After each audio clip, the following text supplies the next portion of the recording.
Okay, so voltage drop testing. If you look at these V1, V2, that's your voltmeter, and it's showing you voltage drop testing, right? Connect the positive lead on one end and the negative lead on another, and you're looking for your readings. And remember, they should not be more than 0.2 volts difference. Okay, on the ground cable, you're going from end to end. On the starter cable, you're going from the battery cable to the positive on the starter. That's the B terminal. Okay, if it has an external starter solenoid like a Ford, then naturally each cable. So the ground cable, which is V3, that meter. V1 is doing the cable that goes from the battery to the starter solenoid, and then from the starter solenoid down to the starter, each one. And you should test them with the vehicle starting to truly see the strain on those wires. Okay, so removing starters. I've got a couple things to show you with this. So 1, disconnect the negative battery cable. 2, hoist the vehicle safely if the starter is underneath. Remove the starter retaining bolts and lower the starter to gain access to the wires. Never let it hang. Okay, you want to support it and remove your wires off the starter. Disconnect the wires from the starter, remove the starter. Pay attention to how you took it out, because sometimes it's a game and you have to put it in exactly the reverse way you took it out. Inspect the flywheel, the flex plate, for ring gear damage. Check the mounting holes and the flange area are clean and smooth. You don't want to put the starter in cockeyed. Putting the starter back in.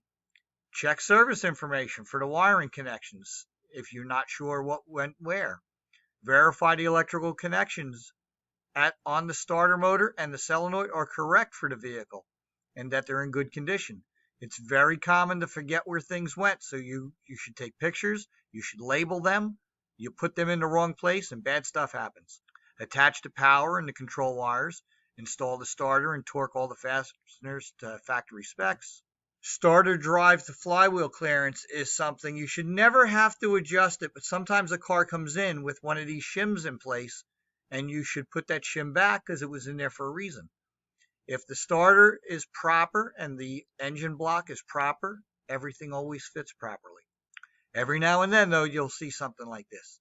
You'll see the shim basically goes between the starter and the engine block, and it's changing the relationship between the Bendix, the drive gear, and the flywheel itself. If the clearance is too great, the starter will produce a high-pitched whine during cranking.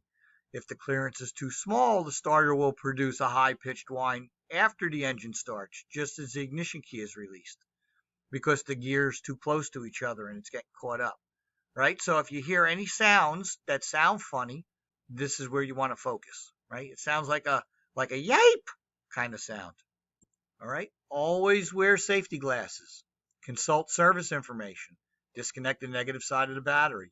Disconnect the wiring and the mounting bolts. When the vehicle's on the ground, disconnect whatever you can first. Always stay organized where components go. Remove the starter and pay attention to how you maneuvered it out of the engine compartment. Pay attention to bolts if they feel like they're seized. Also, pay attention to make sure the bolts are the same size or if they're different, and remember where they go. If you break a bolt, it takes more time to fix than patiently waiting to free them up properly. Spray them with penetrating fluid, a little bit loose, a little bit tight, a little bit loose, a little bit tight, back and forth until you get them out. Okay, so you got some pictures here on how they come out. I'm going to zoom in so we can see this. All right, a lot of them look like disgustingness. Wearing gloves is a good thing, but you can see how you have to handle it as it comes out.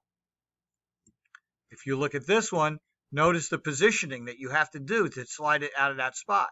Remember how it came out because you got to put it in the reverse.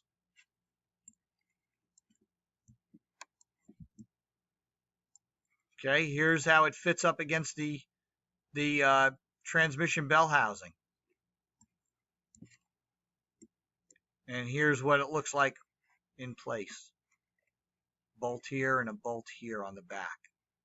Right? I think it's a Mercedes. Right? So just gives you some ideas of some of the things you're looking at. And definitely pay attention. Always look at service information of how something comes apart.